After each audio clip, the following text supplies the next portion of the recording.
ในประวัติศาสตร์อันยาวนานของมนุษยชาติมีตำราและเอกสารโบราณมากมายที่สูญหายไปตามกาลเวลาและมี14ชิ้นที่ถูกจารึกว่าเป็นตำราสำคัญที่สุดซึ่งหากค้นพบอาจเปลี่ยนแปลงความเข้าใจของเราต่อโลกใบนี้ไปตลอดกาลตั้งแต่ผลงานของอริสโตเติลที่หายไปกว่า170ชิ้นไปจนถึงบันทึกอันล้ำค่าของลีโอนาร์โด ดาวินชีตำราเหล่านี้บันทึกความรู้และภูมิปัญญาของคนโบราณซ่อนความลับที่จะไขปริศนาสำคัญทางประวัติศาสตร์วิทยาศาสตร์และปรัชญาที่นักวิชาการทั่วโลกตามหามาหลายศตวรรษตำราทั้ง14ชิ้นจะมีอะไรบ้างและสำคัญขนาดไหนติดตามได้ในความลับในบันทึกที่สาบสูญ14ตำราที่อาจเปลี่ยนอนาคต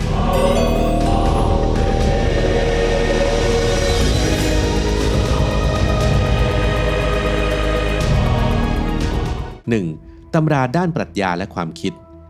ในบรรดาตำราโบราณที่สาบสูญงานเขียนด้านปรัชญาและความคิดถือเป็นการสูญเสียที่ยิ่งใหญ่ที่สุดชิ้นหนึ่งของมนุษยชาติโดยเฉพาะผลงานของอริสโตเติลปราชญ์ผู้ยิ่งใหญ่แห่งกรีกโบราณที่เชื่อว่ามีการเขียนไว้ถึง200ชิ้นแต่เหลือรอดมาถึงปัจจุบันเพียง31ชิ้นเท่านั้นโดยหนึ่งในงานที่หายไปคือภาคที่2ของปุยติกส์ซึ่งว่าด้วยทฤษฎีตลกและการละครตลกที่อาจช่วยไขความเข้าใจเกี่ยวกับรากเหง้าของศิลปะการแสดงตลกได้ตำราที่สูญหายของเพโตรก็เป็นอีกหนึ่งการสูญเสียที่สำคัญแม้ผลงานที่เหลืออยู่อย่าง The Republic ฟีโดและซิมโพเซียมจะมีอิทธิพลต่อแนวคิดทางการเมืองและสังคมมาจนถึงปัจจุบันแต่ก็ยังมีงานเขียนอีกหลายชิ้นที่สูญหายไปซึ่งอาจบรรลุแนวคิดสำคัญที่จะช่วยแก้ไขปัญหาสังคมและการเมืองในยุคปัจจุบันได้ 2. ตำราด้านคณิตศาสตร์และวิทยาศาสตร์ในด้านคณิตศาสตร์และวิทยาศาสตร์การสูญหายของตำราโบราณได้ทิ้งช่องว่างขนาดใหญ่ในประวัติศาสตร์การพัฒนาองค์ความรู้ของมนุษยชาติโดยเฉพาะอย่างยิ่งผลงานของพีทาโกรัสบิดาแห่งคณิตศาสตร์ที่แม้แต่ทฤษฎีบทพีทาโกรัสจะยังใช้กันอย่างแพร่หลายจนถึงปัจจุบันแต่น่าแปลกที่เราไม่มีงานเขียนต้นฉบับของเขาหลงเหลืออยู่เลยทุกสิ่งที่เรารู้เกี่ยวกับเขามาจากการบันทึกของลูกศิษย์และผู้ที่ได้รับอิทธิพลจากเขาเท่านั้น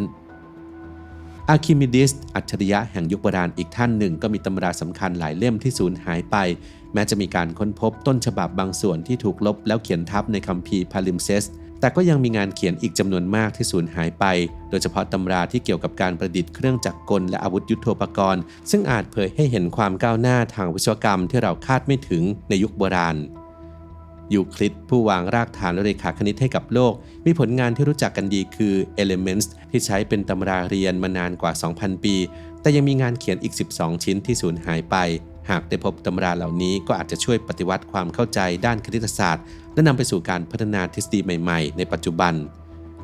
ไฮพาเทียนักคณิตศาสตร์และนักปรัชญาหญิงคนสำคัญแห่งอเล็กซานเดรียก็มีผลงานที่สูญหายไปมากมายเธอเป็นทั้งครูและนักคิดที่มีอิทธิพลในศตวรรษที่4ผลงานที่หายไปของเธออาจจะเปิดเผยให้เห็นความก้าวหน้าทางคณิตศาสตร์และอาจแสดงให้เห็นบทบาทของสตรีในการพัฒนาองค์ความรู้ในยุคโบราณซึ่งจะเป็นแรงบันดาลใจให้กับนักวิทยาศาสตร์หญิงในปัจจุบัน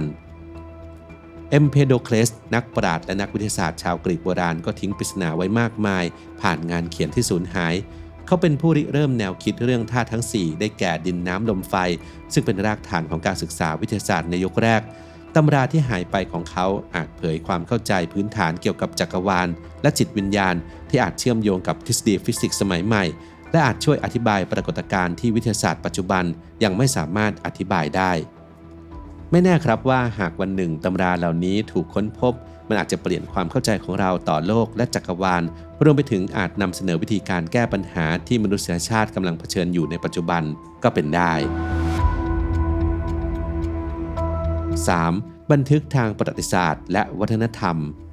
การสูญหายของบันทึกทางประวัติศาสตร์และวัฒนธรรมถือเป็นการสูญเสียมรดกทางภูมิปัญญาที่สำคัญโดยเฉพาะคัมภีร์มายันที่ถูกทำลายไปในช่วงการรุกรานของชาวสเปนจากที่เคยมีอยู่นับพันเล่มเหลือรอดมาจนถึงปัจจุบันเพียงไม่ถึง5เล่มเท่านั้น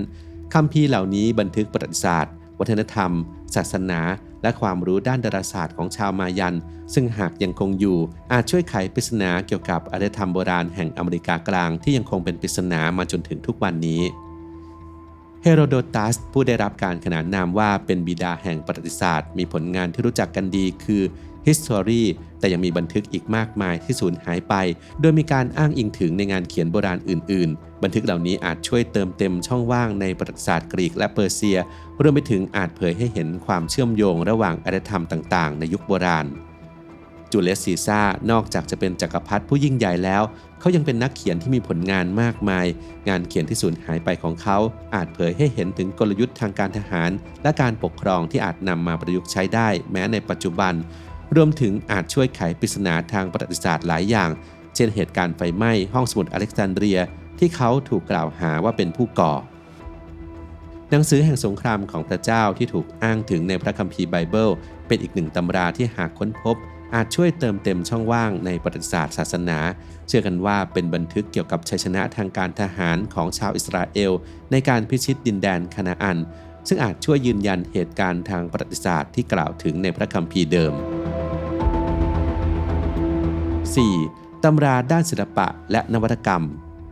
ในด้านศิลปะและนวัตกรรมการสูญหายของบันทึกและตำราโบราณได้ทิ้งช่องว่างทางความรู้ที่ยากจะประเมินค่า